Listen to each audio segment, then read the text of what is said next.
Hi and welcome to Academic Compliance Academy of Anti-Money Laundering. So in this video, I'm going to talk about the shadow economy and money laundering. So what is the shadow economy?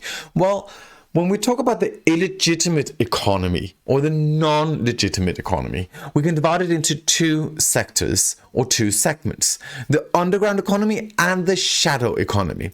So the underground economy is characterized when all the goods and services in this economy are illegal, so that could be drugs, slavery, etc. And also the way of producing these goods and services are also illegal, so that could be human trafficking.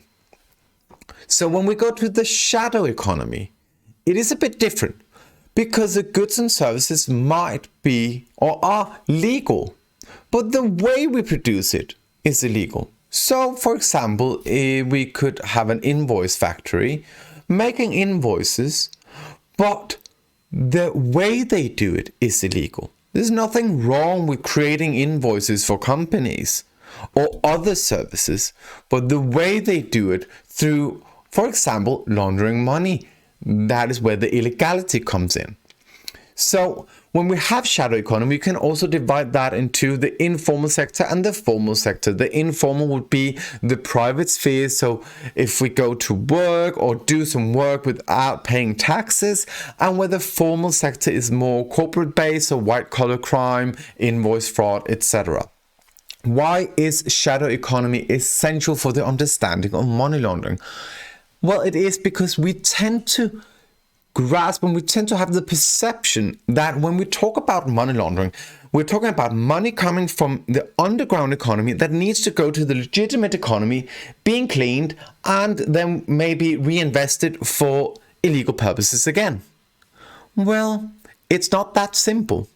But this kind of perception has also limited us to the classic stages of money laundering, where we say, okay, we have a bunch of funds coming, and here we would think from the underground economy, we need to place them in the bank, we need to layer them, disguise them, and then reinvest them maybe to create even more illegal services or goods.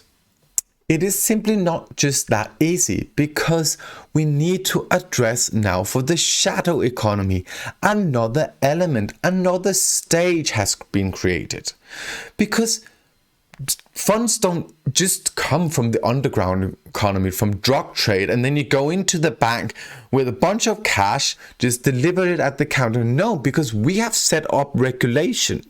We have set up barriers within the EU and in all other countries in the fight against money laundering.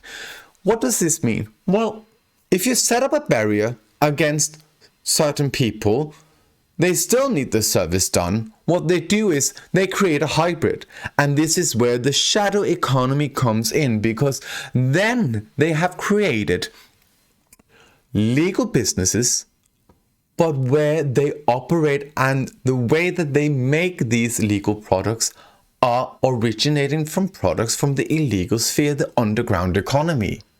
So these hybrids are now a part of the system, and it's becoming more and more frequent that we see that money laundering cases include businesses, white collar crime, businesses from the shadow economy. There's not just a direct link from the underground economy into the legitimate sphere.